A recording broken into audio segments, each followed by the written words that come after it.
So we're in pre-op right now, just kind of waiting.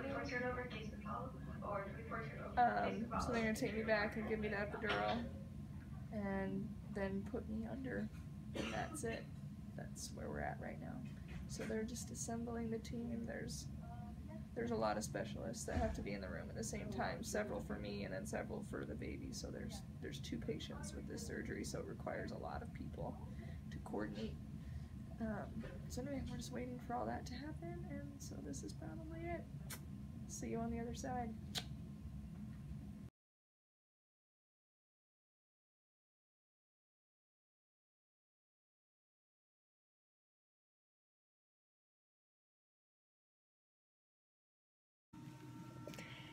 Hello, Cammie here. It is day, I guess technically 3 post-op, if you count the day of surgery as post-op 1, just because that was still most of the day. I am doing a lot better today. Got out of surgery. Waking up out of that was pretty rough, just because, like we mentioned before, it was a lot of anesthesia. And then they immediately had me on magnesium, which also just has a lot of nasty, icky side effects with it that just make you really groggy and really just uncomfortable and hot and all kinds of things. So the first 24 hours were really, the main concern was getting the contractions to stop. Obviously, once your uterus has been, it's had trauma, which is what happened, right? It tries to go into labor, of course, because it thinks the baby needs to come out. So the first thing is to get that to stop, right? Which is what the magnesium's for. So anyway, they were having some trouble getting them to stop. It was the first kind of hurdle we had to, I'd say, had to go through. They like took my magnesium down, and I was all excited, but then those contractions just would not quit, so they had to bump it back up. So that was a little disheartening when I was feeling good about, you know, lowering the dose. So that was a little hard. And then very quickly I had some serious back pain set in. Not lower back pain that's covered by the epidural, but upper back pain. People who know me know that I really don't have a very good back as it is. I've struggled since childhood, really, with just some back pains and horrible back labor with both my kids. And so just sitting in these beds, even for one day, I started to just get really, really uncomfortable. Like, uncomfortable is not quite the way I would put it. It became intolerable, like, where I was almost just crying, like I couldn't. And then the magnesium also makes you very anxious and claustrophobic, so I just started to feel like I would never sleep. I was hooked up to, I don't know how many things I was hooked up to those first 2 days. A lot. Multiple IVs, epidural, tons of fetal monitoring, my blood pressure cuff, my oxygen, the leg things that pump your, like, get your circulation. They're still on right now, actually. Oxygen, just so many things. And I just started to feel like it was all attacking me. You know, like the magnesium, again, really makes you feel like you're just, and then there's just all these blankets and just all this stuff, and you know what I mean? So anyway, it was just a lot to take in at the same time. And I also had, let's see, the other big things I'd say, and again, I'm giving all this not to make you feel bad for me or anything, but just so that moms who are going to go through this know some of the things that they might encounter. I had the driest mouth of my life, which I know sounds like not a big deal, but people would be asking me all these questions, like, and how are you feeling, and this and that, and I couldn't even talk. Like, it felt like my entire mouth had turned to cotton balls, and my tongue was really swollen because of that also. Like, everything in here was a mess, and so I had to keep drinking water, which at first felt really good, really, really good. But then over time, the water started to make me, it was too much water. I started to feel sick. And then yesterday morning, I woke up suddenly and I just immediately knew I was going to throw up. Now, throwing up when you've just had a uterine incision and an abdominal incision, not great. It did not feel good, I will tell you that right now, but it needed to happen. I felt so much better after I did throw up, even though my incision was not feeling good after that. But I had to throw up all that nasty water. It was just so terrible. It was just too much in my stomach. So once I did that, that was one thing that felt better, but all day yesterday we continued to battle the back pain. My poor nurses, I will tell you, they are the nicest. They tried rearranging me in every possible arrangement. Nothing was working. Like, I can't move myself yet. Like, I mean, obviously I have no abdominal muscles to speak of. Nothing, just, it was a mess. Like, I don't know how, I don't know how else to explain it. It was a mess.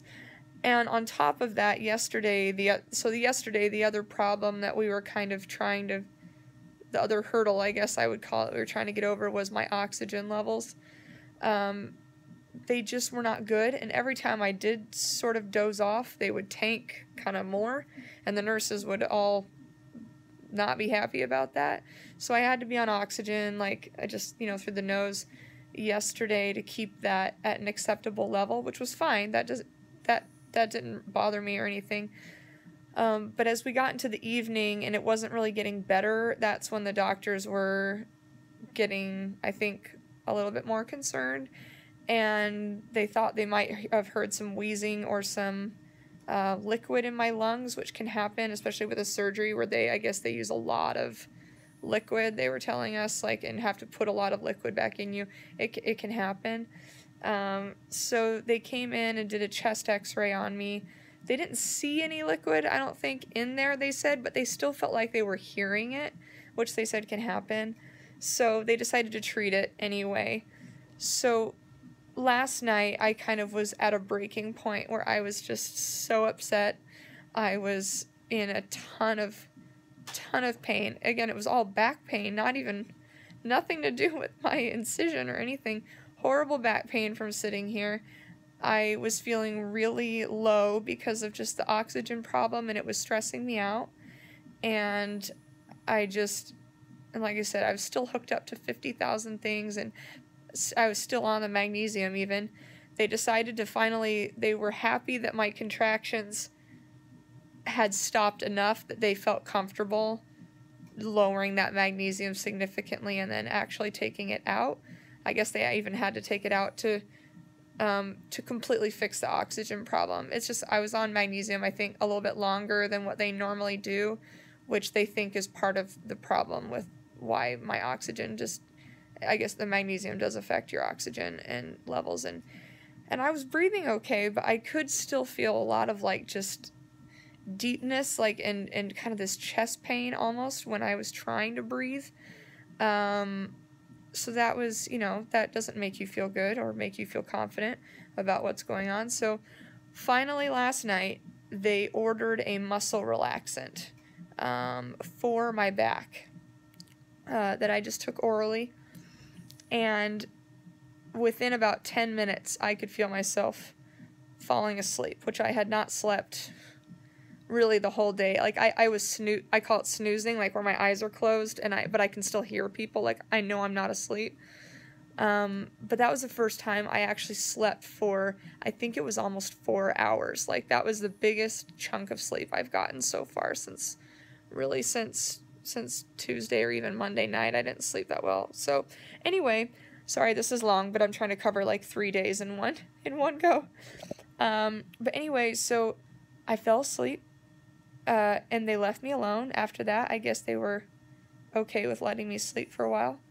And then I woke up at about 2 in the morning this morning, and I also slept sitting up like this. I've been actually sitting up a lot now because I found it's not as hard on my back. So I slept sitting up, which I think a lot of people were like, the nurses are like, do you want me to lay you down? I'm like, no, just let me sleep sitting up.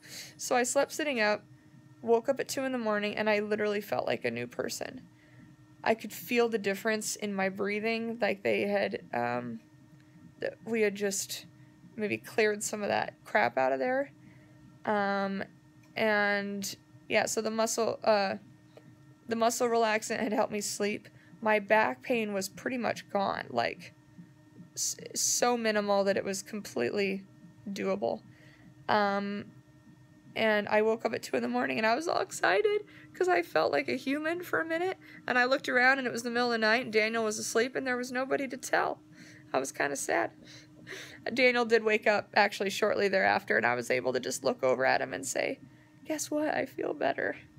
And he was like obviously super happy about that because, yeah, I can imagine it would be really hard. I don't know if Daniel wants to chime in on that right now or maybe another time, but I can imagine it would be really hard as the spouse when there's just feeling like there's nothing you can do and you can see that your spouse is just feeling horrible and there's nothing you can do. So anyway, he was awesome. So that was the huge turning point, was getting that muscle relaxer.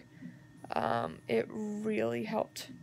So where we are now is they actually took my epidural off, not out yet, just they turned it off, and gave me oxy something. I don't know if it was oxycodone or what form it was, but oxy something, because now we have to transition from, an epidural to just pain medications that I can take over the next several days. And that's the big goal of today, is pain management and taking out that epidural and getting me to hopefully get up out of the bed. I've already been able to dangle my feet over the bed, which felt really good this morning. In fact, I hope they come in soon to do that again. I expect sometime soon we should be maybe doing that. But anyway, yeah, they did an echo on the baby this morning. We haven't heard anything back, and they should do an ultrasound today also. So I will update on those later tonight when we find out how that's going and seeing if baby is doing okay. But they seem to be very happy with how she's doing. So anyway, that's the first few kind of nasty days. But by the way, the surgery overall did go very well. They were able to do her back closure with her own skin without having to do a patch, which is nice. It's kind of the most just kind of efficient way to do it.